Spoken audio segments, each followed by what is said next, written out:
back, relax, and maybe get yourself a snack. Me and you gonna have a little chat about books. Hey guys, so I'm here today to tell you about the 30 books that I've been given to read as part of the SPFBO round 6. If you don't know what SPFBO stands for, it is the self-published fantasy blog-off run by Mark Lawrence, which is now in its 6th year, and it's a competition which recognises fantasy self-published books and tries to kind of promote them and just get a more diverse audience looking at them than perhaps the author might be able to get on their own. It's been running for 6 years. I've been a judge for the past 3, I think, and I really enjoy it. It's such a fun competition. The way that it works is that there are 300 entries allowed each year. 10 blogs then get these 300 entries divided out between them, so you end up with 30 books per judge.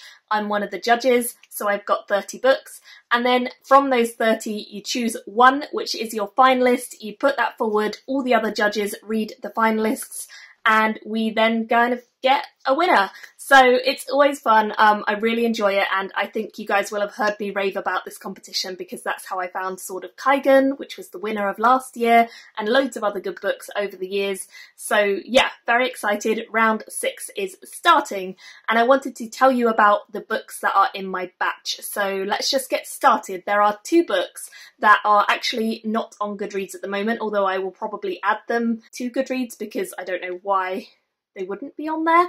Anyway, I've made a shelf on Goodreads, so if you want to check that out, I'll link it below with all my entries. But I'll give you a little brief synopsis, and you guys can let me know which ones sound most interesting to you, so that we can decide which to start with, because this is always the hardest bit, choosing where to start. The first one is The Serpent and the Crown by Sam Puma. This is about a jungle-faring tribe who, one of the members of that tribe gets eaten by a snake right at the beginning, and this snake, they have to bargain with it to get themselves released. So the snake tasks them with going to get some sort of crown as part of the bargain.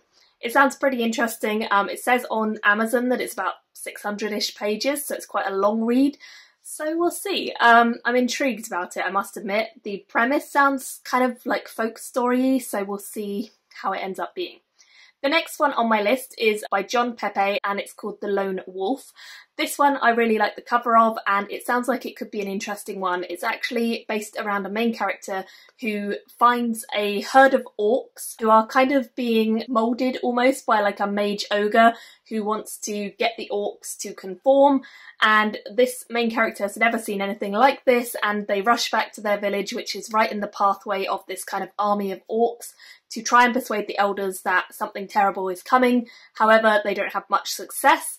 And then I also think there's some characters who are thieves that we're also focused on. So it sounds like a good mixture. This one is, I think, 450-ish pages, a little bit shorter, which is always good. So the next one on my list is called On Winter's Eve by C.D. Alexander. This is a fairly short book from the looks of it, about 100-ish pages, and it's a Scandinavian folk story inspired tale about the Tomte, which I believe is a Scandinavian kind of folk character. And the Tomte is this kind of creature who, if you leave out presents for them and you willingly kind of share with them, then they in turn will protect you and your household. We follow a main character called Pip, who lives on a little isolated farm with her family, and it's about her relationship with her mother and her kind of discovering more about the Tomte, and then her dad's relationship with her, who is not a big fan of the Tomte. This one I've actually already read, so I know it a bit, and I will review it soon. The next one I've also already read, and that is Shrouded Kingdom by Rachel Meadhurst. The main character lives a life of normality until one day the Fae kind of interrupt her life and tell her that she is actually the heir to the Fae throne and the Fae kingdom, and from there it turns out lots of people are trying to kill her and lots of people are kind of against her, so she has to decide if she wants to take up the mantle of her birthright or whether she wants to not do that. So that's that story. Again, this is one I've finished, so I will be reviewing it fairly soon. The next one on my list is Sorcerer's Quest by N.A.K. Bouldron. It's about a young orphan boy who is being bullied, and one day he unleashes a load of power against a bully, and then he has to flee so that other people don't find out about the magic, and he's trying to gain entry into a university, but he has to compete against loads of other people to get recognised and do that. The next one on the list is Paradise Clash, Book 1, Bounty Hunter by L.E. Price, and this one is about a character called Jake who is an urban hunter. He hunts down fugitives, the missing, the lost, all that sort of stuff, and his current case is all about a boy who is on life support, and the family of this boy want Jake to hunt down not the boy, because they know where he is, but his mind, which has gone missing whilst he is on life support. It sounds like it's a fairly mystery-based story, so intriguing to find out what the mystery is. The next one on my list is Telluria, which is by Jodie Trask. Apparently this focuses on a kind of earth world deadly disease. This disease is called telluria, and it kind of gradually made people into base elements like water and fire, earth or wind, and Terra is a child when her family catches telluria, but luckily for her, the time where they caught it, the big corporation New Atlantis had just found a cure and managed to distribute this just in time. However, the world was just about to start rebuilding when Terra herself caught telluria, and so she plans on getting the cure herself, but one of her best friends dies after warning her against it, and her story goes from there. So this one sounds a little bit different to some of the others, which is pretty interesting. I do wonder though if it's more sci-fi than fantasy. The next book is Arth, which is by Jessica Sundin, and this one is a kind of fae story from the sounds of it, but a bit of a different one.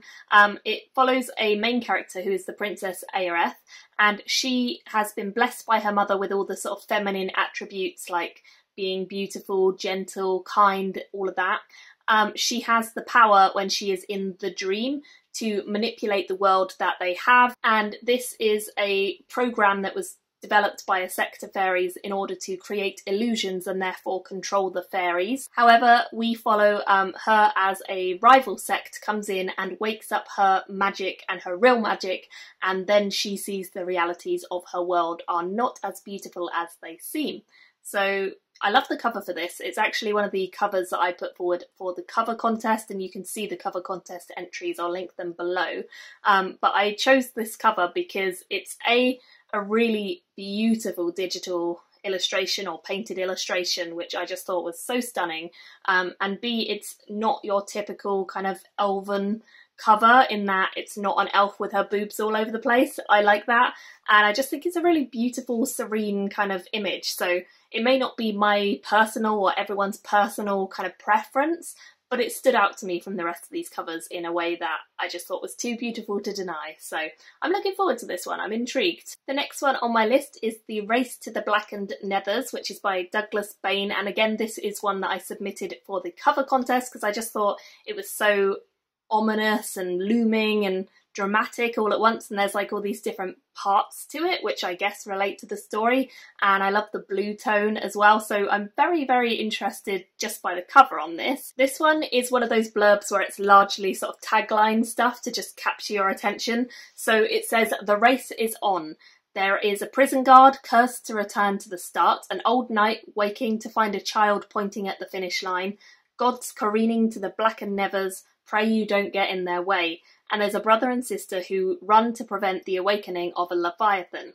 It's all about a race, which I guess the gods control, and it sounds pretty interesting. I love god-controlled stuff. I think when the gods are characters who intervene, it's always fun. And the idea of a big old race with lots of different characters sounds pretty cool too, so I'm looking forward to this one actually. The next one is Lady Thy Name is Trouble, which is by Laurie L. McLaughlin. This one sounds pretty interesting as it follows two sisters who are thieves for hire, and they get somehow to the attention of an assassin who is trying to kill them. He's more of a wolf than a man, and they have to try and shepherd a prince who's been marked for death and a sorceress to safety. So I like the idea that this is a female kind of swords for hire story, because that's not something I've really seen much of. Next up I have Blood of Kings by Paul Freeman, and this one sounds like it's a big fantasy world. It's got invaders who are coming and they're pirates, jostling for position when their leader dies. It's also got duchies and different kind of sections of the world which all seem to have different rivalries. People are plotting to invade one another. There is a dream witch and a village healer, blacksmiths. It's all your kind of typical fantasy fare. So if this is done well, I could really love it because I love typical fantasy if it's done well. However, if it's too stereotypical, we might have issues. So we'll see. I'm intrigued. The next one I have is By Sea and Sky, which is by Antoine Bandel.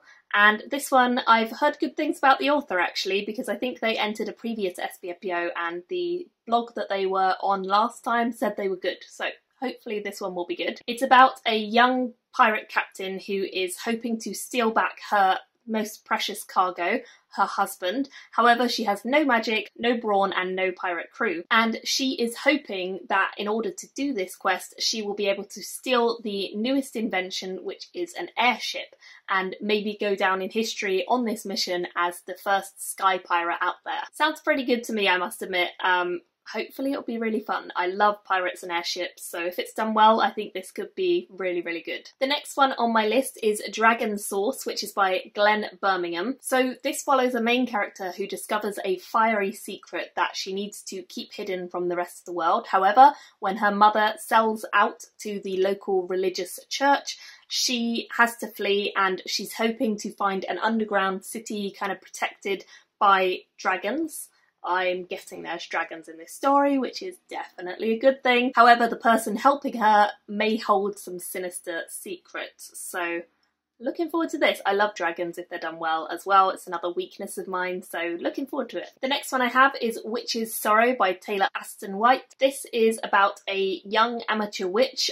She's got a dark past and fierce deceit, and she didn't think much of being told by the local alpha that she had to go and find a missing wolf. However, she might already be too late. It sounds like an urban, maybe paranormal, definitely a mystery in there. It'll be interesting to see how this one plays out. They're not my typical genres, but I have read some in these genres that I've loved, so it'll be good to see if this is a breath of fresh air. Next up I have House of Legions, which is by Sean R.K. This story focuses on William Blackwell and Claire, and William Blackwell apparently has roaming the earth and thriving in both the mortal and descendant worlds. He's seen all sorts of things. However, nothing could prepare him for Claire, who for the first 10 years of her life has no real recollection of her past, and only her mother. There does seem to be some sort of power within her, which she doesn't really know what it is or how to control it. So I guess that's the crux of the story. The next one on my list is the final one that I chose for my cover contest entries, and that is Dames and Demons by G. Campbell. This one just had a really spooky, kind of odd, bizarre but enticing cover. So it looks almost a little bit witchy, so hopefully it is. It sounds like women and demons have kind of taken over the world somehow. They rule the city through magic and money, and men have nothing in this world. Until they discover a demonic book. It sounds a little bit like a kind of noir, fast-paced story, and I'm definitely looking forward to it. I would like to see the ladies win, but you never know. I guess the main characters are the guys, so we'll see what happens. The next one I have in my batch is Jesse Teller's Legends of Exiles, and this one is set in a barbarian-based world where everyone has very strict traditions, but we follow 4 female characters who, for some reason, probably due to their pasts of abuse, addiction, assault and grief, they have to overcome their own tragedies, and they have to kind of do something different to the rest of the people in this world and stand out and be feminine but be brave. So it sounds like it's going to challenge a few things, and I'm looking forward to that. I also think the cover of this was very beautiful. It didn't quite make my cover contest, but I really like it. The next one on my list is Thorfinn and the Witch's Curse, which is by J. Veloso Batista, which I must say definitely sounds witchy and looks piratey from the cover. It's actually about a Viking-based England, which I'm pretty excited about because I've yet to find a really good Viking book in fantasy. I feel like there's so much potential and I just haven't found one yet. So I'm really hopeful this might be it. It sounds like it could be fun, and I keeping my fingers crossed. This next book best have dragons in it because it has a really huge one on the cover. It's called Dragon's Fire and it's by Tiger Herbert. Apparently there's a big old shadow drake in this world who is able to twist people and manipulate people and have them under their thrall. And of course the rest of the world has to try and fight this off and form some unlikely alliances to take this demon dragon drake down, which sounds pretty cool. I must admit I love dragon stories if they're done well, and this one looks like a really evil looking dragon, so I'm pretty up for that. The next one I have is by Ryan Kirk, and this is The Gate Beyond Oblivion, and this one apparently follows two different characters. We have a broken warrior and a hunted thief who are both on their various quests to save an empire, and I guess we find out more about it from there. The next one I have is called Free Agent and it's by Rohan M. Vida. This one says that it's based around the idea of the gods playing a game with mortal beings as the living pawns, and we follow a main character who is trapped in this game and has to use his wits and cunning to hopefully survive. It's a coming of age story about immortals getting involved in their lives, I suppose, and I'm pretty intrigued. The next one is another honourable mention for the cover contest. I really like this cover as well. It's called Night Latch and it's by Anila Dean, and apparently the main character in this one is Sam Alvarez, who is not just a locksmith but he is actually the key. He runs a one-man locksmith company, and unlike other locksmith agencies he is able to just touch something and then unlock it. But then someone comes to him with a specific job about unlocking something in a graveyard, and it turns out the client is death, which sounds pretty cool to me. The next one on my list is Frey by Melissa Wright, and this follows a character called Frey who is unaware that she's been bound from her magic. She's living a miserable life in a village after her mother died, but one day a tiny spark of magic allows her to see that there is more potential there. However, then she ends up on the run. The next one on my list is The Black Lily, which is by Mandy Burkhead and G.D. Burkhead. We follow a world where the Black Lily is part of a shadowy profession of killers. No one knows who the Black Lily is, but they all recognise the efficiency with which she brings down her prey, and if you ever catch the attention of this assassin, you are going down. However, Lily is about to discover if her own reputation has been inflated or not, for she has just been given the most daunting assignment of her career: to eliminate the entire royal line. The next one on my list is Bones and Bourbon, which is by Dorian Graves, and this one sounds like it could be a little bit filled with comedy because the blurb just starts off by saying, "Half Huldra, Rhett's gallows, is having an awful day. He wakes up in the middle of driving to who knows where with an angry unicorn head in his passenger seat." And to be honest, I don't know what it's about, but that sounds like a pretty interesting start. I guess we'll see whether the humour's for me or not, because humour is one of those touchy things, but I'm definitely intrigued to give it a go. The next one I have is called The Girl Drank Poison, and this is by Keith Blenman, and we are following a young girl called Zelin Percour who has been tempted to drink an out-of-date love potion. However, she has been transformed into an abomination after doing this, and she's rampaging across the world intent on finding the person who tricked her into it. The next one on my list is actually a very intriguing subtitle because it says it's called The Wall, a post-Brexit dystopian fantasy by Margaret Mason. This is an interesting one because obviously it's very recent because Brexit has only really happened recently. This one could be an interesting one because obviously I'm in England, so it'll be interesting to see how the author has predicted post-Brexit will be. But I think it's going to be a bit depressing as well, to be honest, because I usually read fantasy to escape real-life politics and real-life issues. So it'll be interesting to see how this book works out. I'm not quite sure how this one is fantasy exactly because the blurb doesn't particularly sound like it is. It sounds more of an adventure to me. It follows a character who has a list of things to escape, a sheet of paper and instructions, and she has to walk at the end of the wall to find out whether she can get through, but the government is trying to suppress people and hide the information, pretty much like real life. This next one has a spooky looking cover. It's called Darkness Forged by Matt Larkin. Ooh, and this one actually is about Norse mythology, which sounds pretty cool because that's something I'm definitely intrigued by.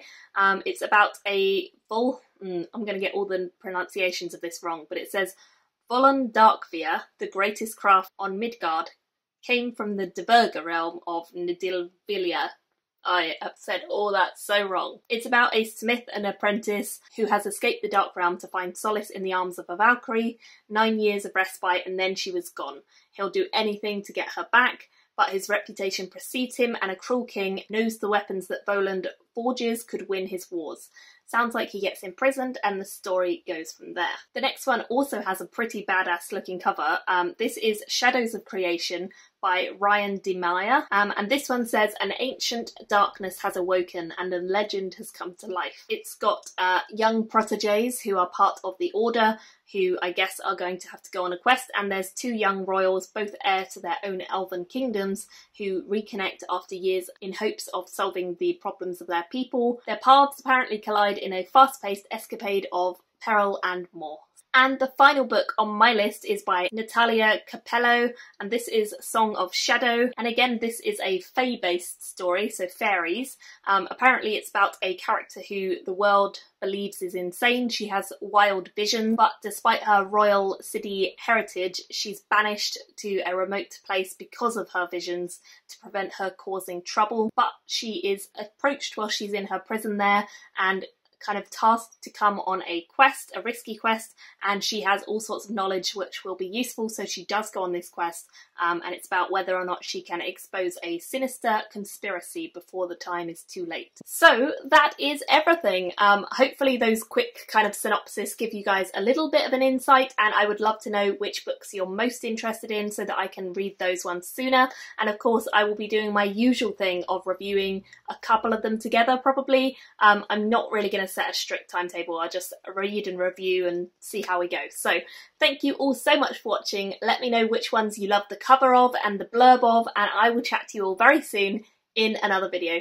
Bye guys! Thank you for watching my video today.